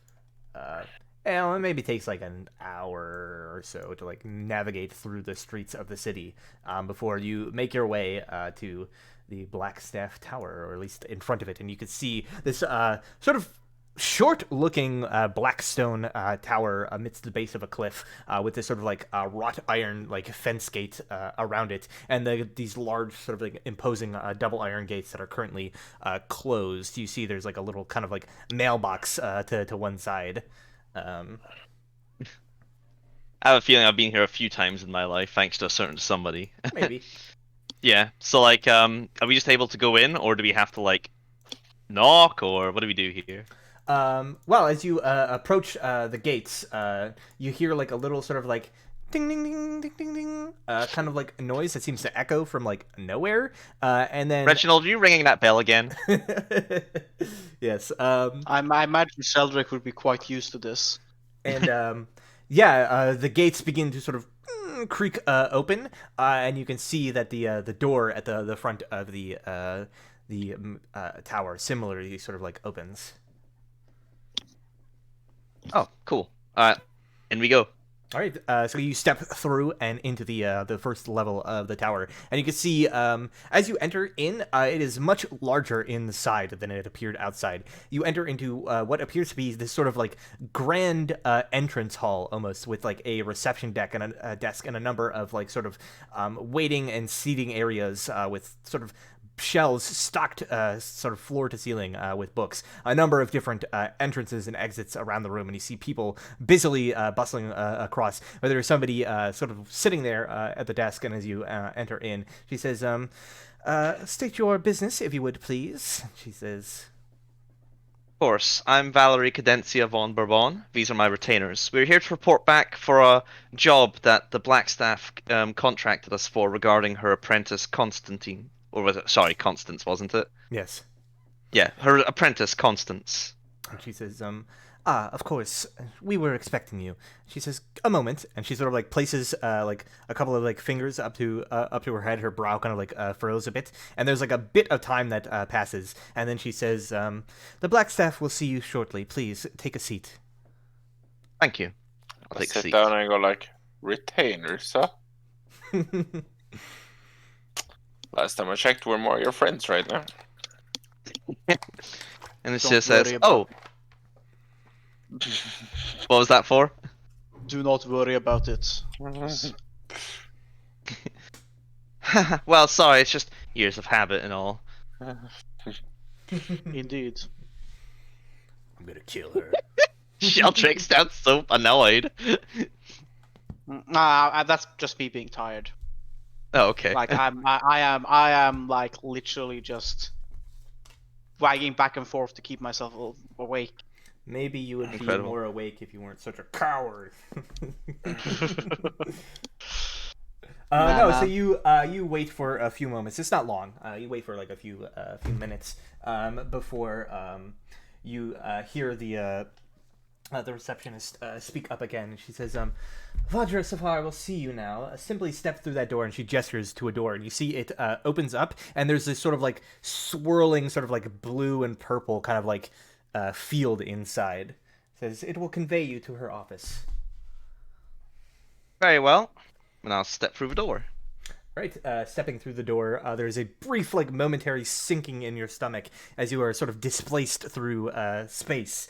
And end up stepping into what appears to be a large office with this sort of like mahogany desk. There are a number of portraits along the wall of these tall, imposing figures, all dressed very similarly in these like sort of stark, impressive-looking robes. Each of them wielding the same staff that you now see sort of leaned up against the wall as Vajra Safar is sitting at the desk behind.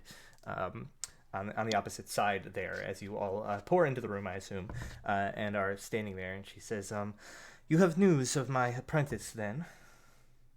I must admit, yes, we do. Have done this a lot quicker than I perhaps expected.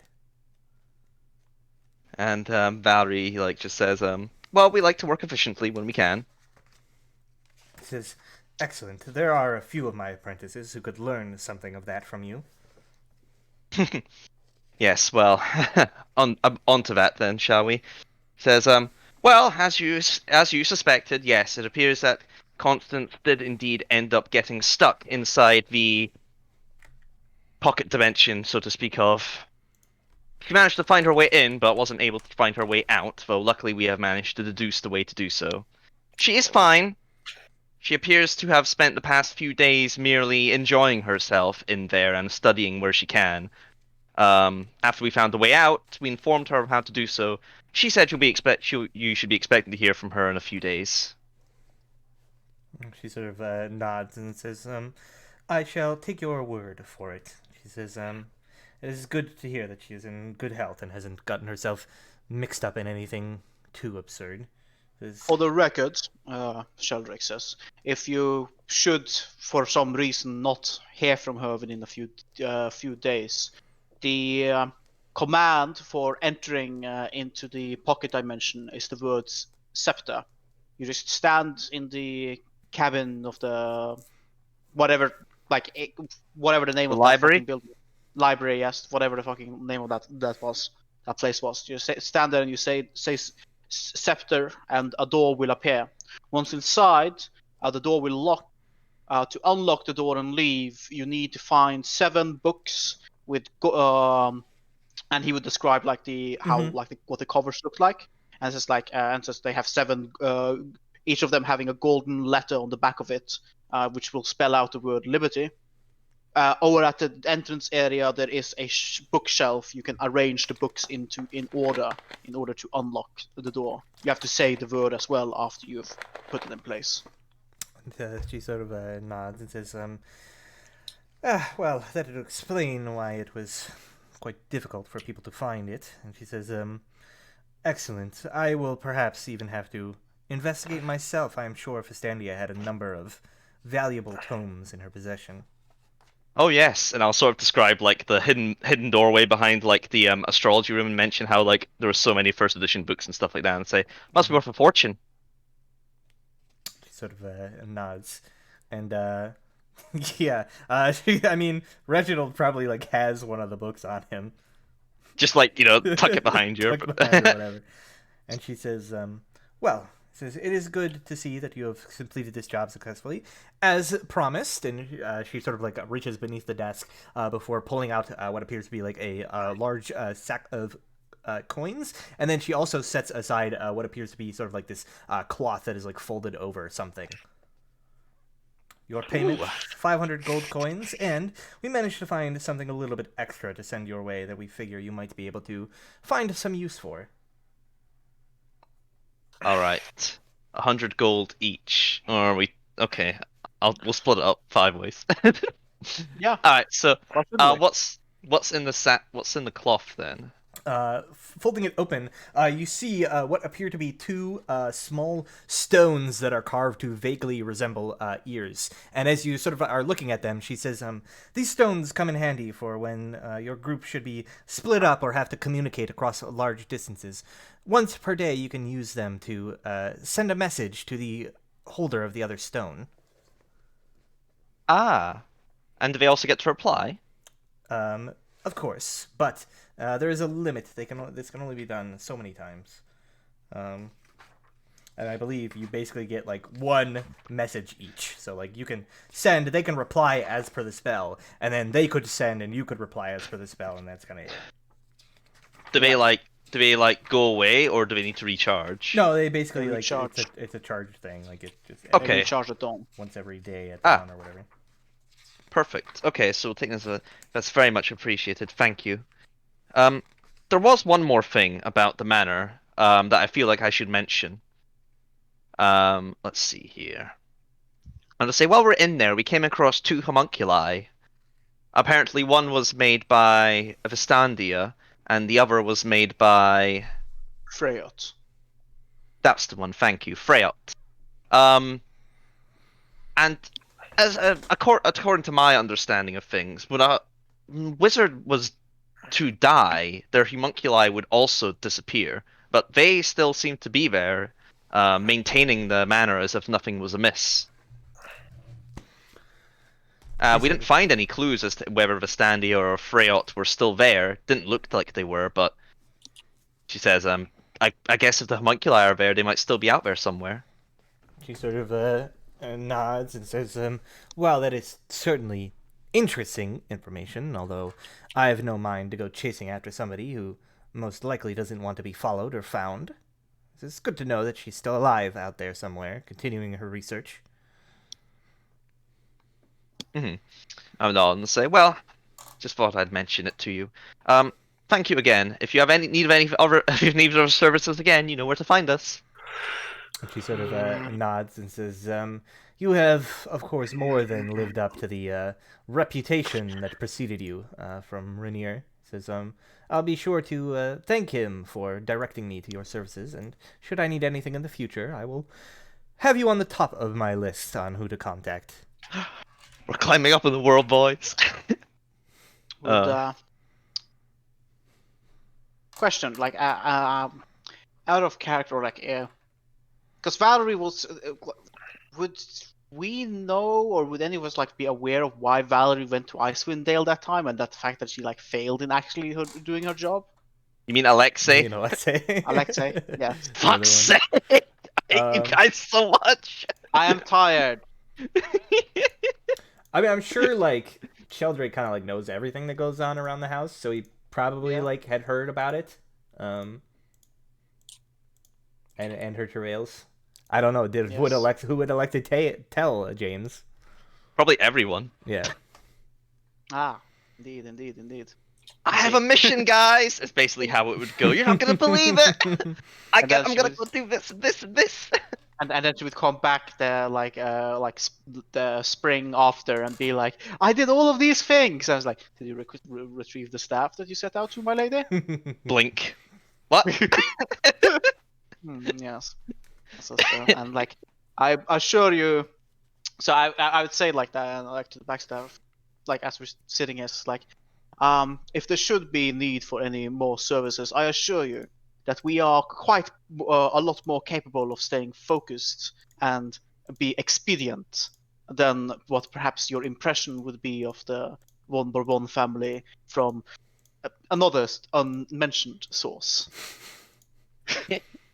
And she sort of like smiles and says, of course, well, I won't say that the other one doesn't have her charms, but it is refreshing to see somebody who gets a job done quickly and efficiently. Just burn your second character, James.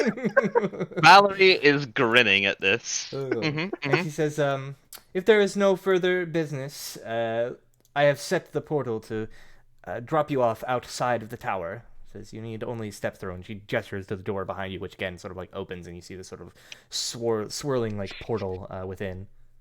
Yep.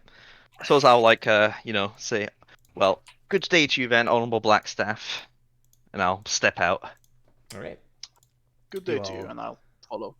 Make your way out of the room and back into the streets outside, as you are deposited outside the gates, which are once more closed. Money. We have money. Yes, 100 gold coins each. What do you say we head all the? What do you say we go over and see the? Oh shit! What's the name of the guild again? That like deals with like structural integrity of buildings. Ah, yes. Sheldrick notes. Well, there's basically there's kind of two basically. Well, Yeah. so there's like Fuck. there's one guild that would deal with like the wooden structure, right? Like the carpenters guild will take care of like We have the like carpenters, wood. roofers, and plastiers guild for fixing the roof, walls, and ceilings, Mhm. and stone cutters, mason, potters, and tile makers for the actual like masonry. At least that's what I noted down. And then you have cellars and plumbers guild to fix the plumbing. Yeah, Well, so that can. the cellars and plumbers would be the ones that take care of like cellar foundation and plumbing. Like the stonemasons, they're more about like carving like stone and like making. So they would be supplying the people that are like doing the cellars, but they Okay, wouldn't be so we doing don't it need to themselves. bother those.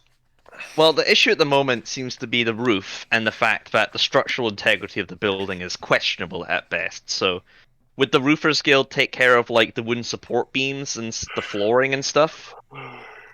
Well, it's the carpenters and roofers are the same, right? So it's all under one. Yeah, carpenters, roofers, and Okay, plastiers. so they deal with all of that then. Yes. Pretty much, yes.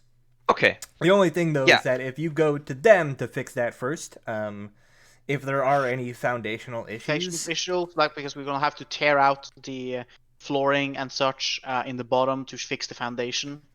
So we Okay, kind of so need to we need to start with the foundation. we need to go see the cellar.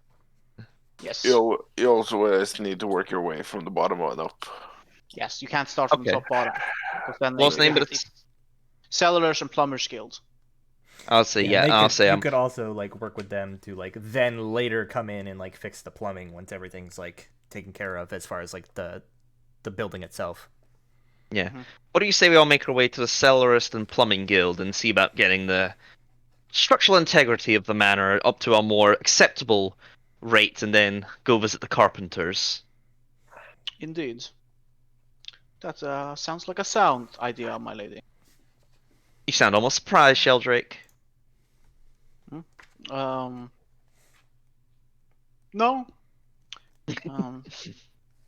And says not particularly. And says I'm just sort of like looks back at like Blackstaff Towers, is reminded of some less rational decision making. Of course. Alright. Let's head over to the Cellars and Plumbers Guild. Valerie's in a good mood now. Good. And you are certain you are fine still, yes? Like at your Of injuries. course. I'm at 6 hit point, baby.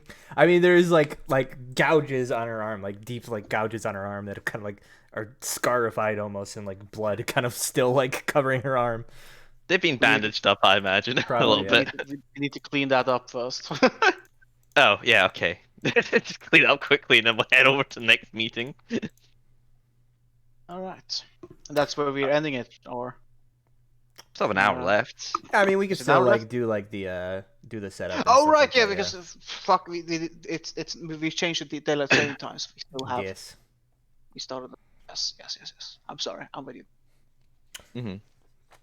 All right. Alright, Brad, to the Cellars and Plumbings Guild we go. Okay, so you make your way over to the Cellars and Plumbers Guild, and you see there is, as is the case with most guilds, sort of a reception area, and the secretary there greets you as you enter, and basically sort of asks you to like state your names and business, and what they can assist you with.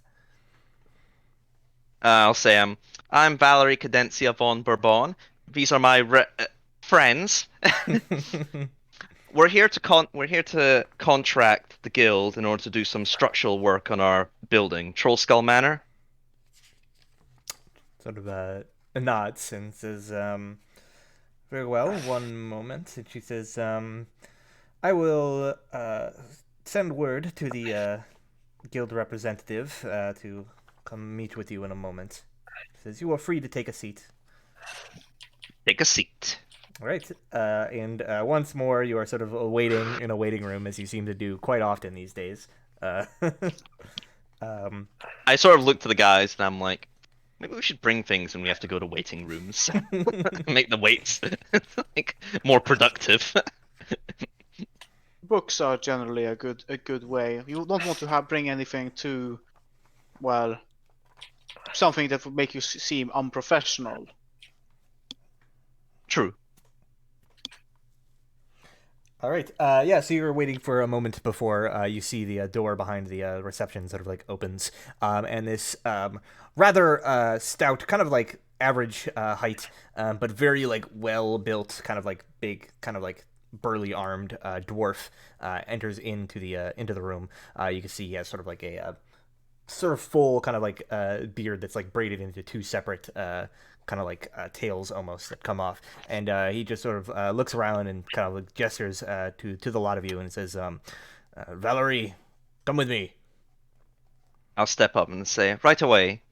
I just remembered, I came here, I think, like the other day to file a complaint about non-guild affiliated work going on Oh, outside our... you went to the carpenters the other day. Oh, yes, sorry, my mistake. I went to the carpenter's one, yeah. Yeah, so he leads you through to kind of like a larger, almost kind of like a meeting room or something of the likes, and kind of gestures for you to sit around this large table. And then he takes his seat at the head and he sort of says, "So, what can I do for you?" Yes. Well, we've recently came into the ownership of Troll Skull Manor. And I'll go, let's see, yeah. Just on Troll Skull Alley. And the building is in quite a bit of disrepair at the moment. There appears to be some foundational issues that need sorted out, so we were hoping that we could get your guild to deal with that so that we may begin further refurbishments of the facility. Yeah, so he sort of nods and says, "All right, simple enough." And he says, "We'll have to send our inspectors over to take a look at the damage and assess what the total costs will be in total, the length of the job and whatnot. But certainly not an issue. We have plenty of them available. Is there any particular time you were looking to have this done by?" Well, as soon as possible, really. And he sort of nods and says, "Let me just consult." And he kind of like reaches behind him to like a table and kind of pulls out this large ledger. Let me just see here. Flipping through it, and he says, "Well, we're currently, it seems, booked through to at least the holiday, but the day after will probably be fine." What's the holiday, Brad? You would know that coming up soon, like within the next few days, is the holiday on the 21st. Is the holiday of Bright Swords. It is a day when basically like the city's like military forces kind of conduct parades and give demonstrations of martial skill and stage like mock battles around the city and whatnot. They cordon off entire areas of the city to sort of display their prowess. And that's in a few days. Yeah, it's in a few days. It's sort of like a big event. Usually there's a lot of like weapon makers and vendors kind of like selling their wares in the markets, and people kind of like demonstrating their skill with weaponry. And there's a lot of like, there's also like competitions between the different wards, like, you know, boxing and wrestling and all sorts of stuff. It's like a big kind of festival kind of thing. I see. Is there no chance that we'd be able to get the inspectors out any sooner? And he just sort of takes a look for a moment, and he just sort of says, "Well, I could maybe shuffle a few of these jobs around to squeeze you in with one of our other inspectors. Let me take a look here," and he kind of like flips through the pages for a bit, and he just sort of says, "Well, seems like you're in luck. There is one whose route that day does pass by Troll Skull Alley." And he says, "And there is a sufficient amount of time between one job and the other that he could stop by to perform the rudimentary inspection." Ah, wonderful. When for, then? And he sort of says, "That'd be on the 20th in 2 days." That sounds perfect. We'll be expecting him then. And he says, "Very well." And he says, There is a small inspection fee of 50 gold to be paid up front, but should you contract our services in fixing your foundational issues and plumbing or whatever, the cost will be rolled into and included within the actual total cost of the project itself. That sounds fair enough. And I suppose I'll, like, count out 20 gold and slide it over the table. He said 50. Oh, 50. Sorry, my mistake. I thought I heard... All right, let's see. So 1, 2, 3... Okay, 50 gold, then. All right. Slide that over the table. As you slide that over to him, and he sort of counts it out and kind of like nods and says, "Very well." And he says, "Lady Valerie Cadencia von Brabon, it's at Trollskull Manor on Trollskull Alley." He says, "There will be, of course, we should expect that there should be somebody there at the site to allow our inspector in. They'll be expecting you, looks like around, probably about 3 in the afternoon or so." Very well, we'll make sure that we're available. He sort of closes the book and says, "Very well, we look forward to doing business with you." Okay, I suppose I'll stand and say, well, thank you. Have a good day. Get out of here. All right. Where would you like to go next, then, as you exit from the guild office?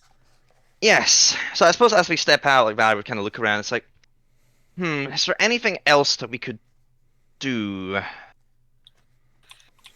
Any ideas?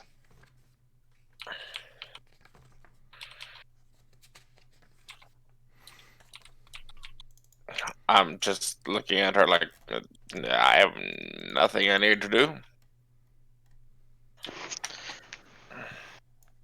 Is there anything more we can do to figure out about the ghost? Well, we handed over the bones, and there's not been a haunting event since, so I guess we still have to wait and see in that aspect. Okay. Yeah. But I have no idea. How long ago did you put your message over in the dead drop? I'm pretty sure that was only this morning. Was that this morning? Yeah. Yes, it was this morning. Mm-hmm. Okay, well, let's see. We need to get the foundational work done before we can get the roof and stuff done, right? So I guess we just kind of have to wait, really, on that aspect. Yep, and we can't really go into Blue Alley right now because we miss Mike. So Yes, that is kind of a thing. It says, well, let's head back to the manor for now. yeah, let's do some work at the banner because we still need to get a lot of trash down. Yeah, I think we did some this morning, but we'll do more now. We still missed 2/3 of what's left. So Yep. So I guess Brad will head back to Trollskull Manor for now. All right. You make your way back to Trollskull Manor. Process which takes maybe about like 30 minutes from where you are. So it's kind of getting late in the afternoon now as you arrive back home. And you can see there's still sort of like some construction work going on outside across the street. It seems to be somewhat wrapping up for the day. There's less workers here than there were in the morning. But as you make your way back inside, you kind of take a seat around and I'm sure kind of like begin like working to put things away. But it's probably about like dinner time now. So did the street cleaners rock up and clear the pile for today? They haven't yet. They come at night basically. Is when they have. We'll make sure the pile is at capacity for them. Yeah. Yeah. So you fill up the pile, but yeah, I'm sure Basic you go to like prepare a rudimentary meal with like what little you have. As you are sort of entering into the pantry, kind of like rummaging around through some of your supplies that you have, not much that they are, very basic kind of things. You notice that some of the like sacks of supplies appear to have like holes torn in the bottom of them, and you kind of like notice like some like drag marks of like stuff being like pulled out of them, and you notice like some of the supplies are missing. okay, I'm gonna track the skid marks basically. So tracking the marks, they're relatively small. You're pretty like proficient, so you're not even gonna need to make a check. They lead over like underneath a counter, and you see that a small like hole has been like bored into the wall. It seems like kind of like chipped away at it almost. Okay, what can I see in there? Looking in, it seems to like lead into like the space like between the inner and outer wall. Some sort of like just like little cubby hole. And you could see like you don't see anything on the other side, but like it comes to you like pretty quickly that like this is obviously some sort of like rat or mouse hole that has been like chewed into the wall, and they've gotten into the supplies and like torn it up a little bit. I walk out and I was like, we have rats as well. Oh, by the gods. Brad, is there an exterminators guild? Or are we allowed to do that ourselves? You could just do that yourselves, I'm pretty sure. I don't think there's a specific Yeah, I was actually just thinking that for. I sort of turn. I'm like, should we get a cat, man? I mean, we have a giant one. I think that would start laughing. I'd be like, He's a natural born hunter. He's what did you say? He is a natural born hunter. Do we have any old barrels down in the basement that we don't use for anything? Like kegs, barrels, things? You could probably like make a couple, like empty out some of the like vinegar that's kind of like gone off. Yeah, I can use some of the vinegar, but we don't need all of it. So I'm gonna take some of them, pour them out. I'm gonna put all the flour bags and stuff inside of them and put them on top of the counter, so they basically rat stuff won't get to them that easily. Sure. In the pantry. Just propping everything up. Yeah, basically. Fair just, enough. I don't know. And then I'll keep making food as I'm doing that as well. If the kids are about, Brad, I'd be like, do kids like cats? I mean, it depends, right? I'd say if you ask them, probably like 2 of the 3 would say yes. I mean, that's majority share. Yeah. Valerie likes cats. I think we should get a cat, guys. What do we name it? I mean, I feel like it's natural for an inn to have a cat. I think so too. I guess Keep its name rats would I guess its name would depend on what it looks like.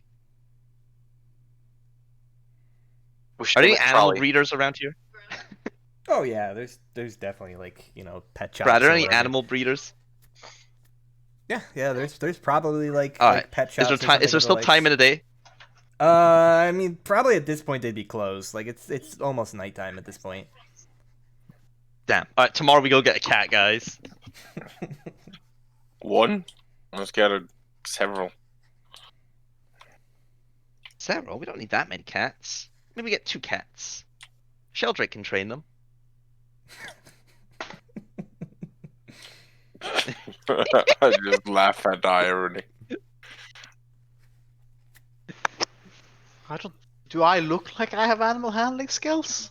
Okay, Like- that's true. Oh yeah, animal handling is a skill. I always forget that. It's like never used. It's that's Dricken's job is to train thing. He has animal handling. Yeah, Dricken can train them. Drake I'm has not been great with surprisingly cats. quiet lately, though. Well, he can train cats at least. I don't know about that. I'm not great with cats. Don't ask the guy who is actually half cat and has animal handling, but sure, let's ask everyone else. As the bird Look. man. Someone can train the cats. I can't, I don't know how.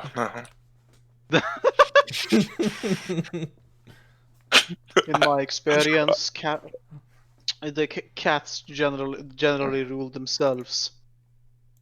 I just expected when Sheldrake, like, alright, Kitty, do your job, is saw a rat, and I just tied the bow and I shot the rat.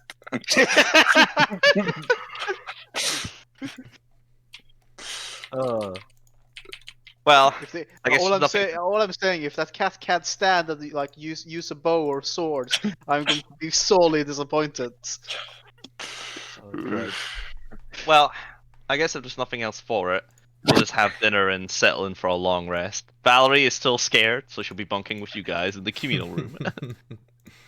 All right. So yeah, you all set off to bed. gathering around in your one room with your bedrolls and your leaky roof.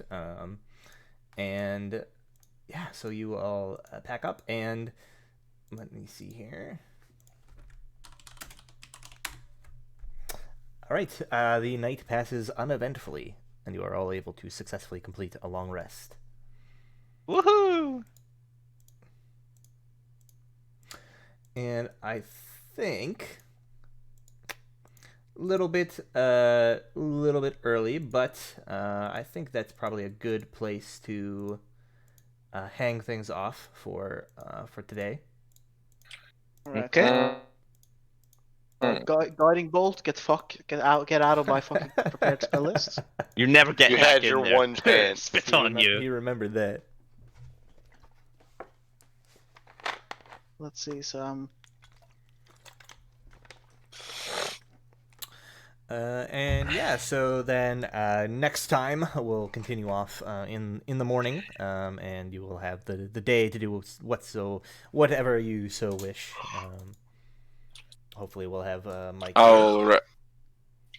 I'll repair the light crossbow during the night, the one I found inside the trap. Yep. Just so I don't forget. So since Sir Alamir's Warhammer is no longer +1 magical, since he has the flail now. So Reginald, sorry, my mistake. Reginald. What would Basic want enchanted? I can give him one thing. A bow. Alright, enchant your bow then. It's now +1. Nice. Very well. Thank I you regret. all. I regret it. Yes. Thank you. All right. Thank you all for joining me today, and we will see what happens next week on the Waterdhavian Job. Until then, so long and farewell.